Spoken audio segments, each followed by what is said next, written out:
Bonjour à tous. Alors aujourd'hui, nous allons travailler sur la mondialisation dans les pays pauvres. Alors les pays en développement connaissent une croissance plus forte depuis les années 2000, même si la crise de 2008 a freiné cette tendance. Quelques questions qu'on peut se poser.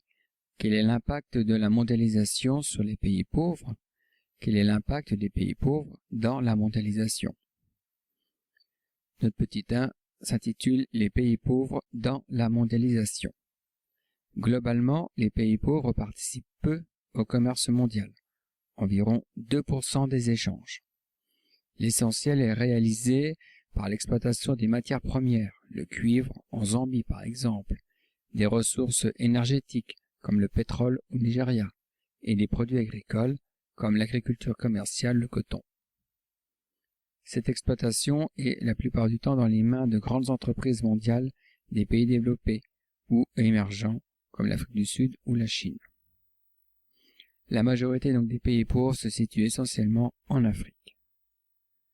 Petit 2. La pauvreté. Pourquoi? Le développement faible de l'industrie, par exemple les matières premières sont transformées dans les pays des grandes entreprises étrangères et les cultures commerciales montrent la mainmise des pays développés et émergents sur les pays pauvres.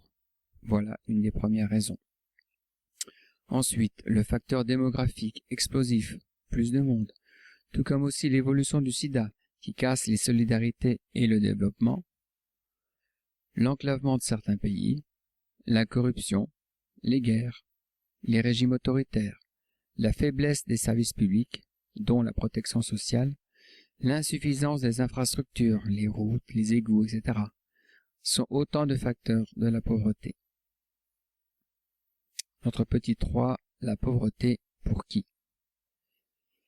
Mais la faiblesse donc du coût de la main-d'œuvre attire des entreprises étrangères, nous l'avons dit. La mondialisation profite à ces grands groupes et aux élites africaines.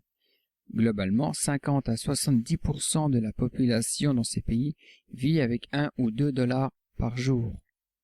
Les inégalités sociales sont donc très fortes et se traduisent par exemple par les quartiers que l'on nomme les bidonvilles ou les slums. L'économie informelle, par contre, sans être forcément une production illégale, permet à la majorité de la population de vivre. 75% des actifs en Zambie, par exemple, vivent grâce à cette économie informelle. En conclusion, la mondialisation semble donc être pour l'instant plus défavorable pour l'Afrique que pour l'Asie des émergents.